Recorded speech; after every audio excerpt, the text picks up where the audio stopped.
Praise the lord. శుక్రవారము మే 17, 2024. ఈ రోజు దేవుని వాక్యము, నన్ను రాజు సముఖమునకు తోడుకొని పొమ్ము, నేను ఆ కలభావమును రాజునకు తెలియజేసేదనని. దానియేలు గ్రంథము 2వ అధ్యాయము 24వ వచనము. అసాధారణమైన సాహసం. 1478లో ఇటలీలోని సామ్రాజ్యంలో ఎవరూ కూడా రాజైన నెబుకద్నెజరు కలను వివరించలేకపోయారు, దాని భావమైనా చెప్పలేకపోయారు.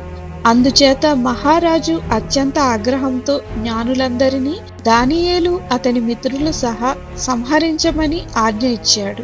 అయితే దానియేలు తనను సంహరించాలని చూస్తున్న రాజును కలుసుకోవడానికి అనుమతిని కోరాడు. దానియేలు నెబుకద్నెజరు ముందు నిలువబడి తన కలలోని మర్మాన్ని వివరించి సర్వశక్తుడైన దేవుడేనని ఆయనకు ఘనతను ఇచ్చాడు. ఈ ప్రవక్త ఆ కల భావాన్ని వివరించడంతో నెబుకద్నెజరు, నీ దేవుడు దేవతలకు దేవుడును రాజులకు ప్రభువు అని గనపరిచాడు. దానియేలు కనుపరిచిన అసాధారణమైన ధైర్యం తన దేవుని యందు విశ్వాసం వలన కలిగినది.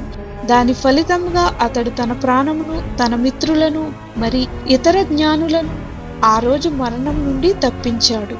మీరు దేవుని శక్తిపై ఆధారపడి ఆయన కొరకు ధైర్యంగా ఎలా నిలబడగలరు? ఆలోచన చేయండి. ప్రార్థన.